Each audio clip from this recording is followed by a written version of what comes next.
Hey guys, welcome back to my channel. So today I'm recapping all the books that I read in May. If you watched any of my other reviews in May, then you know that I read all new to me authors all May.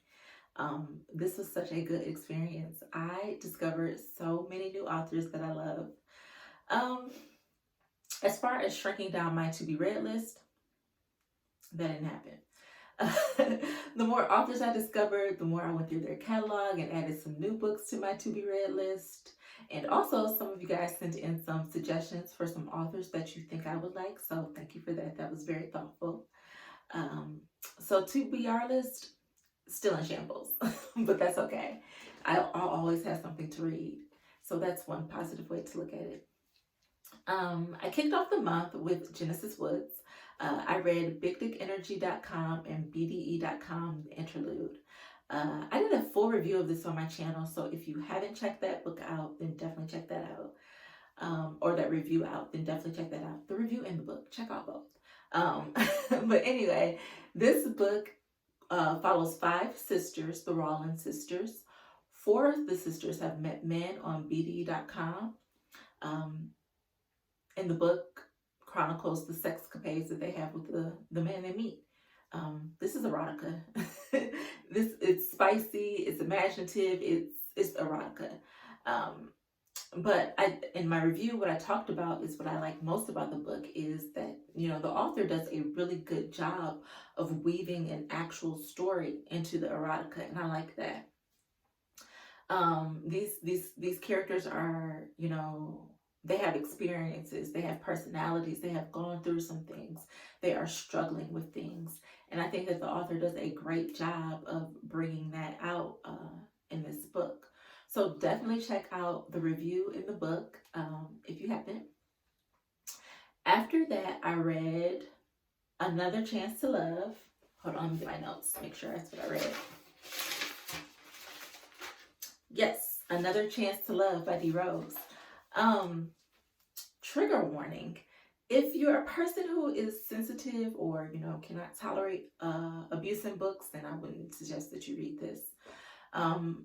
Because the heroine of the story is a survivor of a very abusive relationship. But if you can read those kind of things in books, then definitely check this book out. So this book follows Ivy Harrison. Ivy Harrison, when we meet her, is in the midst of trying to escape an abusive relationship. As we get into the story and she has, made her way out, what this is a story about is her putting her life back together after having survived such trauma.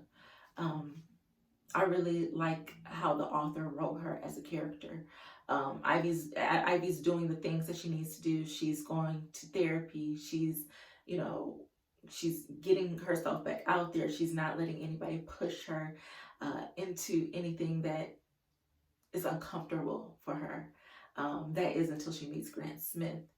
I think Grant is the perfect hero for someone who is surviving this relationship. This abusive relationship. He is supportive. He's patient. He's protective. He is all of the things that Ivy needs. But them growing their relationships is not without trouble. You think it's bad when you can't trust other people.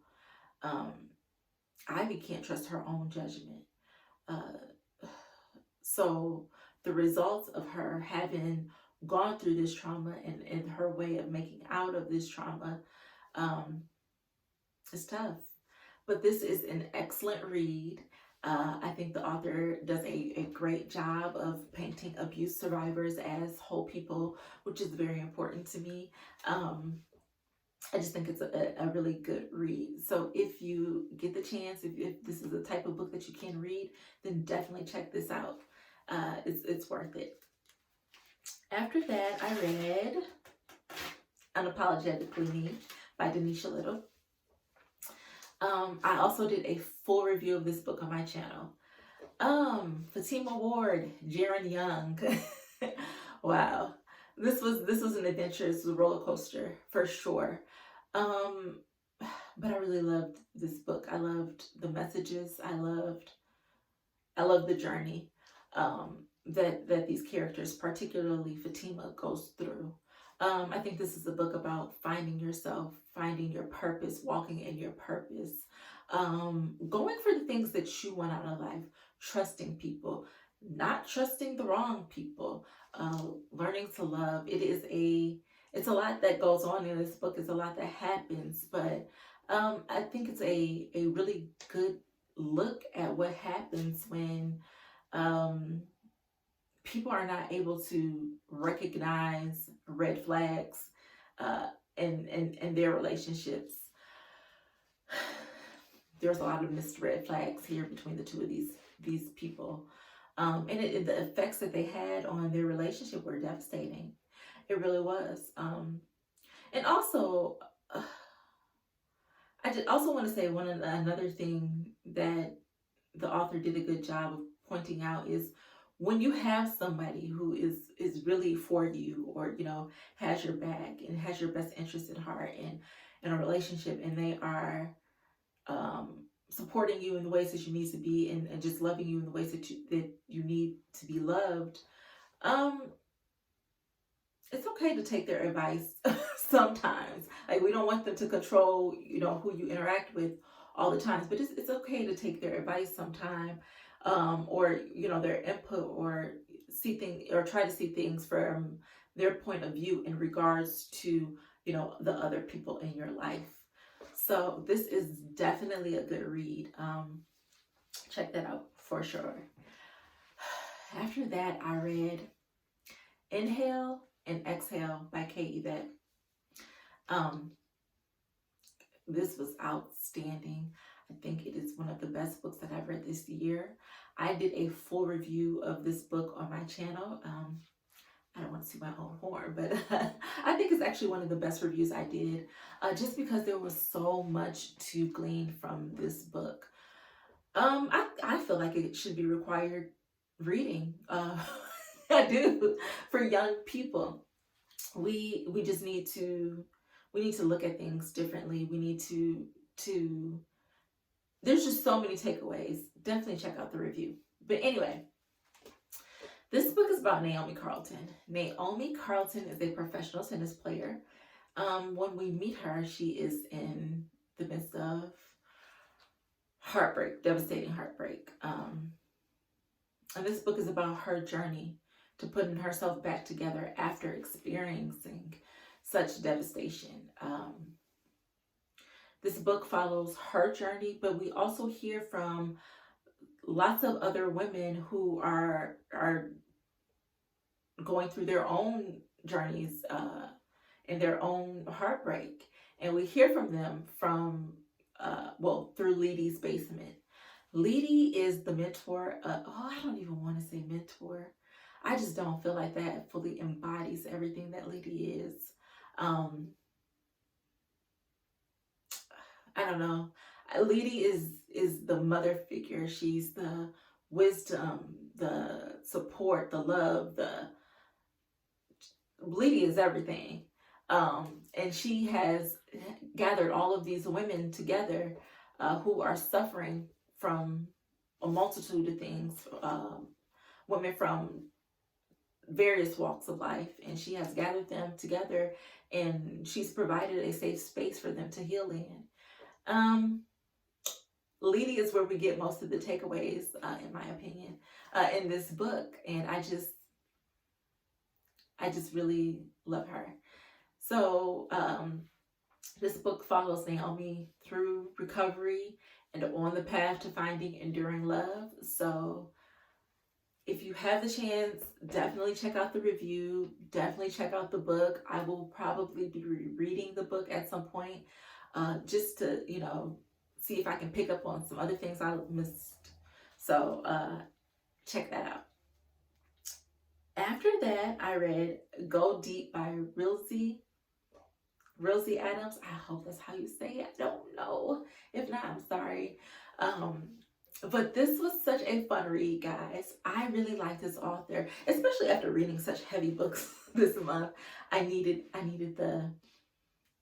really an enjoyable, just fun book, and this was that. So this book follows Nevaeh and Xander. Nevaeh and Xander are childhood best friends who've grown up together. They are platonic friends. They do not see each other romantically at all. Xander is a middle school teacher. He is a member of a band. Um, he's a fun, supportive person. He's always been there for Nevaeh. I think that's how you say it. I'm not sure about that either. Nevaeh is a author, a romance author, an erotic romance author. And she's kind of lost her touch a little bit. And her readers are mean. Her readers are mean. But anyway, she needs her spark back. She has to find something spicy to help her get her writing back together. She enlists the help of her best friend Xander to help bring some spice back into her life. I think they call it mentor dick, something like that. It was funny, whatever it was. Anyway, these are two hilarious characters. They're very well written. They're fun. They're funny. They're just bright, free spirits. I really love them, and I love the cast, the supporting cast of characters too. This book takes place in the DMV. I used to be a resident of the DMV, well, the DMV. And I lived in Silver Spring, so it was a nice trip down memory lane. I really love this book. So I think this book is about communication, expectations, honesty, being honest about your feelings, properly conveying your expectations, just communicate what you are feeling. Great look into what happens when those things don't happen in a friendship or relationship. I think the author does a really good job here. So these are all the books that I read this month. Excellent experience. I fully intend to do another month when I read all new to me authors. I don't know, sometime this year. I really enjoyed this, so it's been a great experience. So definitely check out some of these authors and let me know what you think. If you have suggestions on authors you feel like I should check it out, then let me know and I will add them to my to be read list. So anyway, thank you for watching my recap. If you want to see more reviews of videos, then please comment, rate, and subscribe to my channel. I will have more reviews coming up soon. I'm thinking about reviewing the Connecticut King new season. I might do that. I'll let you guys know. So anyway, thank you for watching. Please subscribe if you're interested. See you guys next time. Bye.